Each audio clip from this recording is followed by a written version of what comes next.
strike into the crowd. வணக்கம் நண்பர்களே, welcome to my channel CCF உங்கள் cricket with mister cocktail furious. இப்போ நம்ம டிஸ்கஸ் பண்ண போற டாபிக் துலீப் டிராஃபியோட செகண்ட் ரவுண்ட் நடந்து முடிஞ்சிருச்சு. அதை பத்தி தான் நம்ம ரிவ்யூ பண்ண போறோம். அண்ட் இந்த ரிவ்யூல மோஸ்டா எதை பத்தி நான் டிஸ்கஸ் பண்ண போறேன்னா the positives and the disappointments of this Duleep trophy 2024 second round. ரெண்டு மேட்சும் நடந்து முடிஞ்சிருச்சு. முதல் match India versus India D.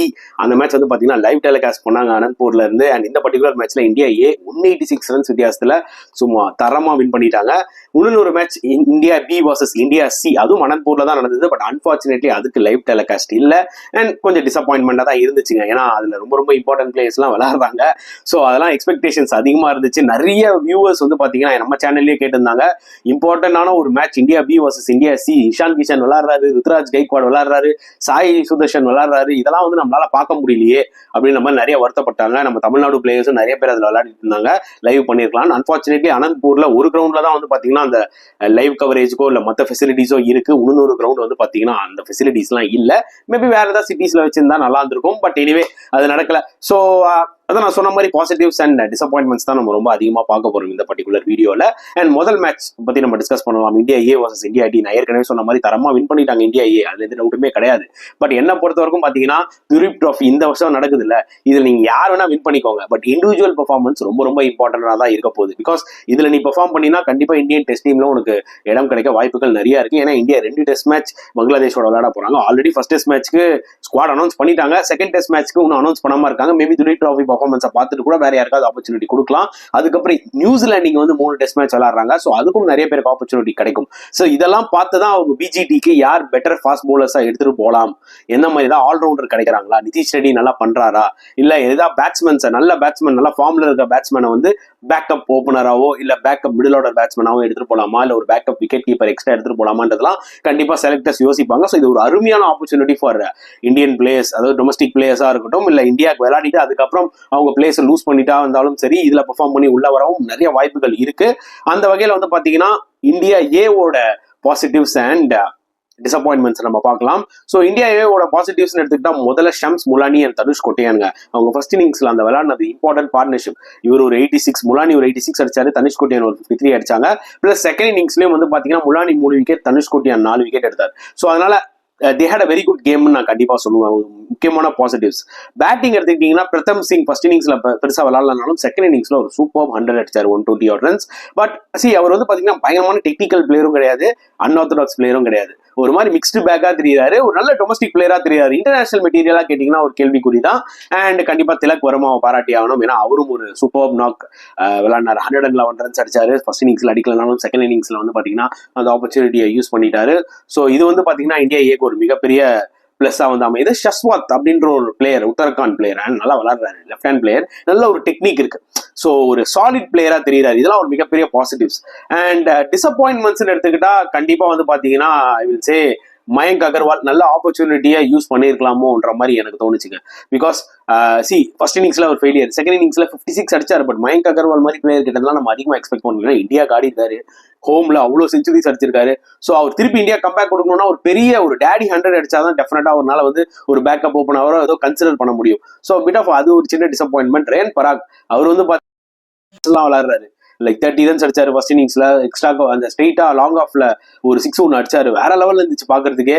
அதெல்லாம் விளையாடுறாரு. ஆனா ஒரு பெரிய இன்னிங்ஸ் இல்ல, லைக் ஒரு T20 ஒன் டே கிரிக்கெட் மாதிரி வந்து விளையாடிட்டு 30 ரன் 20 ரன் அவுட் ஆகிட்டு போறாரு. டெஸ்ட் கிரிக்கெட்ல அது வேலைக்கு ஆகாது இல்ல. நீங்க ஒரு நல்ல நாக் அட்லீஸ்ட் ஒரு 70, 80 இல்ல ஒரு 100 அடிச்சிங்கன்னா தான் அந்த ஒரு இன்னிங்ஸ் மேல நம்மளுக்கும் ஒரு நம்பிக்கை வரும். ஓகே இவர் வந்து ஒரு இன்டர்நேஷனல் மெட்டீரியல் டெஸ்ட் கிரிக்கெட் பொறுத்த வரைக்கும் அப்படின்னு.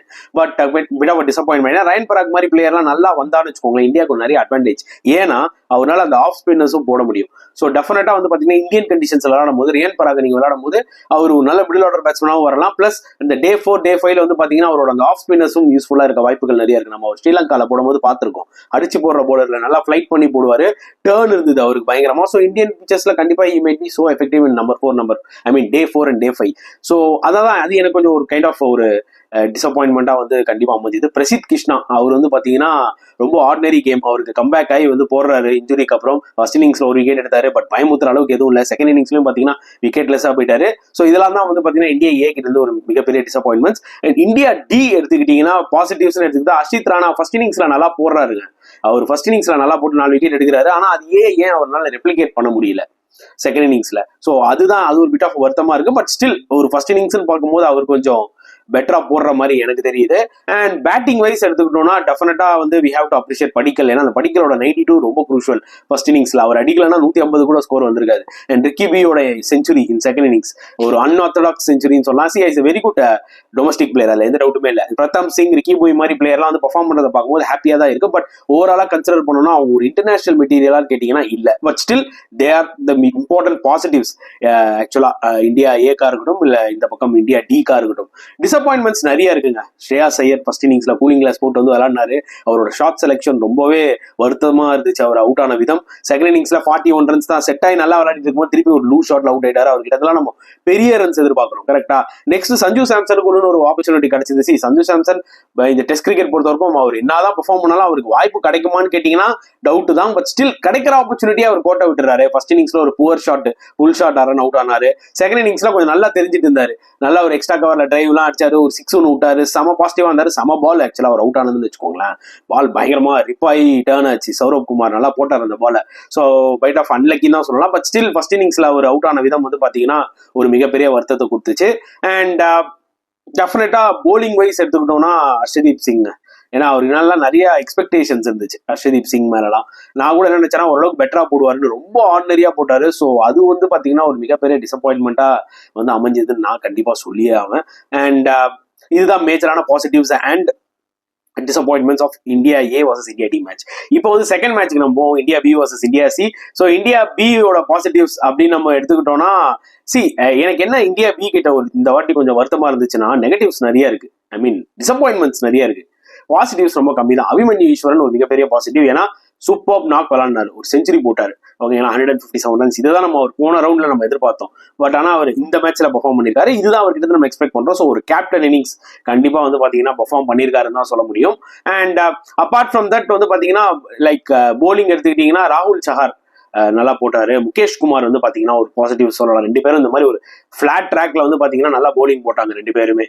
ஸோ இது பாத்தீங்கன்னா ஒரு பிட் ஆஃப் பாசிட்டிவ்ஸ் சொல்லலாம் இந்தியா பிக்கு. ஐ மீன் டிசப்பாயின்மெண்ட்ஸ் எடுத்துக்கிட்டீங்கன்னா நிறைய இருக்குங்க. நான் ஆஸ் யூசுவல் சொன்ன மாதிரி நம்ம தமிழ்நாடு பிளேயர்ஸ் நல்ல ஒரு ஆப்பர்ச்சுனிட்டியை விட்டுட்டாங்க. சாய் கிஷோரா இருக்கட்டும், வாஷிங்டன் சுந்தரா இருக்கட்டும், ரெண்டு பேருமே ரெண்டு இன்னிங்ஸ்லயும் போலிங் போட்டு ஒரு விக்கெட் கூட எடுக்கலாங்க. அது வந்து ஒரு மிகப்பெரிய டிசப்பாயின்மெண்ட். ஏன்னா ரெண்டு பேரும் மேல எக்ஸ்பெக்டேஷன் நிறைய இருக்கு. வாஷிங்டன் சுந்தர் ஆல்ரெடி இந்தியாவுக்கு விளையாடிட்டாரு. ஸோ அவர் மேல எக்ஸ்பெக்டேஷன் அதிகம். பேட்டிங்லயும் சரியா விளையாடல அவர். சாய் கிஷோரும் ஒரு விக்கெட்டும் எடுக்கல. ஸோ போன டெஸ்ட் மேட்ச்ல நான் கிரிட்டிசைஸ் பண்ண அபிமன்யு ஈஸ்வரன். ஏன்னா ஏன் வந்து சாய் கிஷோரையும் வாஷிங்டன் சுந்தரியும் வந்து பாத்தீங்கன்னா அண்டர் யூஸ் பண்ணாருன்னு அப்படின்னு சொல்லிட்டு. பட் ஆனா இந்த மேட்ச்ல அவர் நல்ல ஆப்பர்ச்சுனிட்டி கிடைச்சது ரெண்டு பேருக்குமே. நல்லா யூஸ் பண்ணாரு. ஆனா விக்கெட்ஸ் எடுக்கல. ஸோ இது வந்து எனக்கே ஒரு மாதிரி பர்சனலா இல்ல, என்னப்பா உங்களுக்கா எவ்வளவு சப்போர்ட் நம்ம பண்றோம், ஆனா நீங்க ஒரு விக்கெட் கூட எடுக்கல ஒரு மேட்ச்ல போது என்ன நம்பிக்கை வரும் செலக்டர்ஸ்க்கு சொல்லுங்க. இன் ஃபியூச்சர்ல கூட சாய் கிஷோர் மேலேயா இருந்தாலும் சரி, வாஷிங்டன் சுந்தரும் சரி, அட்லீஸ்ட் வாஷிங்டன் சுந்தர் இந்தியாவுக்கு ஆல்ரெடி விளையாடிட்டாரு. ஒயிட் பால்ல கொஞ்சம் நல்லா பண்ணிட்டு இருக்காரு. சாய் கிஷோருக்குலாம் இது ஒரு அருமையான ஆப்பர்ச்சுனிட்டி இல்ல. என்னதான் விக்கெட் வந்து பிளாட்டா இருந்தாலும் still you have to take விக்கெட்ஸ்ல 1 or 2 விக்கெட்ஸ்ங்க அட்லீஸ்ட். ஸோ அது வந்து பாத்தீங்கன்னா ஒரு மேஜர் ஒரு டிசப்பாயின்மெண்ட் தான் நான் கண்டிப்பா சொல்லுவேன். ஸோ பேட்டிங் வைஸ் எடுத்துக்கிட்டீங்கன்னா கண்டிப்பா will be disappointed. Sarfaraz Khan போன மேட்ச்ல செகண்ட் இன்னிங்ஸ்ல 40 ஏதோ அடிச்சாரு. இந்த மேட்ச்ல கொஞ்சம் சொதப்பிட்டாரு. உஷீர் கான் அடிக்கல பரவாயில்ல, ஆனா போன மேட்ச்ல டபுள் செஞ்சுரி அடிச்சாரு. ரிங்கு சிங் கிட்ட இருந்து அதிகமா நம்ம எதிர்பார்த்தோம். அவரும் வந்து பாத்தீங்கன்னா ரொம்ப புவரா ஆடிட்டு போனாரு. ஸோ இவங்கெல்லாம் மேல நம்ம நிறைய எக்ஸ்பெக்டேஷன்ஸ் வச்சிருந்தோம். பட் அன்பார்ச்சுனேட்லி இவங்கலாம் வந்து பெரிய ஒரு டிசப்பாயின்மெண்ட் தான் கொடுத்துட்டாங்க. ஸோ இந்தியா சி எடுத்துக்கிட்டோம்னா அட்வான்டேஜஸ் நிறைய இருக்குங்க. பாசிட்டிவ்ஸ் எடுத்துக்கிட்டீங்கன்னா இஷான் கிஷனோட செஞ்சுரி. ஏன்னா அவர் வந்து இதுல புஜிபாபு டோர்னமெண்ட்ல ஒரு 100 போட்டாரு. திருப்பி இங்க வந்து ஒரு கம்பேக் கொடுத்து துலீப் ட்ராஃபில ஒரு 100 அடிச்சாரு. நல்லா வச்சுக்கோங்க. இவர் ஒரிஜினலா ஆக்சுவலா இந்தியா டீல தான் இருந்தாரு முன்னாடி அனௌன்ஸ் பண்ணும்போது. அப்புறம் ஒரு ஃபர்ஸ்ட் ரவுண்ட்ல விளையாட முடியல இன்ஜுரினால. செகண்ட் ரவுண்ட்ல சில இம்பார்ட்டன்ட் பிளேயர்ஸ் இந்தியன் பிளேயர்ஸ் எல்லாம் வந்து பாத்தீங்கன்னா ஸ்குவாட் அனௌன்ஸ் பண்ணிட்டாங்க பங்களாதேஷோட சொல்லி பிராக்டிஸ் போயிட்டாங்க சேப்பாக்.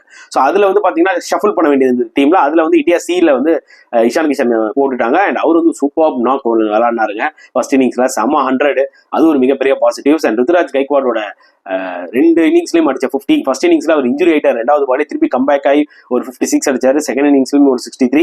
ஸோ நல்ல ஃபார்ம்ல இருக்காருன்றது மட்டும் பாத்தீங்கன்னா கிளியர் கட்டா தெரியுது. ஸோ இதெல்லாம் வந்து ஒரு மேஜரான ஒரு பாசிட்டிவ்ஸ். அண்ட் டெஃபினட்டா போலிங் எடுத்துக்கிட்டா அன்ஷுல் கம்போஜுங்க. ஏன்னா அன்ஷுல் கம்போஜை நம்ம மறக்கவே கூடாது. 8 விக்கெட்ஸ் டெரிஃபிக்கா போட்டிருக்காரு. Huge salute to him. So ஒரு நல்ல ஃபாஸ்ட் பவுலர் டெவலப் ஆயிட்டு வராருன்னு தான் சொல்ல முடியும். மும்பை இந்தியன்ஸ்க்கு ஐபிஎல்ல விளாடினாரு ஆக்சுவலா இந்த வருஷம். ஸோ நல்ல ஒரு டெஸ்ட் பவுலர் அவரு. ஸோ அந்த ஒரு ஓல்டு பால்லையும் விக்கெட் எடுக்கிற திறமை இருக்குன்னும் போது I think has great talent. So பொறுத்து பார்க்கலாம் எப்படி அவர் தேர்ட் ரவுண்ட்லயும் பர்ஃபார்ம் பண்ணாரு. I am so excited to see Anshul Kamboj. At least லைவ்ல தேர்ட் ரவுண்ட்ல வந்து பாத்தீங்கன்னா இந்தியா சியோட மேட்சஸ் லைவ்ல போட்டாங்கன்னா ஒண்ணுமே கொஞ்சம் நல்லா இருக்கும்ன்ற மாதிரி நான் ஆசைப்படுறேன். பொறுத்து வந்து பார்க்கலாம் என்ன நடக்க போகுது அப்படின்னு சொல்லிட்டு. ஸோ இதெல்லாம் தான் வந்து பாத்தீங்கன்னா ஒரு மேஜரான பாசிட்டிவ். டிசப்பாயின்மெண்ட்ஸ் எடுத்துட்டா சாய் சுதர்ஷன்ங்க. ஃபர்ஸ்ட் இன்னிங்ஸ்ல ஒரு 40, செகண்ட் இன்னிங்ஸ் எடுத்துக்கிட்டீங்கன்னா ஒரு சீப்பா அவுட் ஆயிட்டாரு. ஸோ இதெல்லாம் ஒரு வருத்தம். ரஜத் படிதார் பாத்தீங்கன்னா 40க்கு மேல அடிக்க மாட்டேங்கிறாரு. போன மேட்ச்ல இருந்து பாக்குறேன் துலீப் டிராஃபில 40க்கு மேல நான் அடிக்க மாட்டேங்க அப்படின்ற மாதிரி அவர் விளையாடுறாரு. ஸோ அது ஒரு பிட் ஆஃப் ஒரு கவலை தான் நான் சொல்லுவேன். விஜய்குமார் வைஷா கிட்ட இருந்து நான் கொஞ்சம் அதிகமா எக்ஸ்பெக்ட் பண்ணேங்க இந்த மேட்ச்ல. ஒரு விக்கெட் தான் எடுத்தாரு, சுமாரா போட்டிருக்காரு. அவர் 3-4 விக்கெட்ஸ் எடுப்பாரான்னு பார்த்தேன்.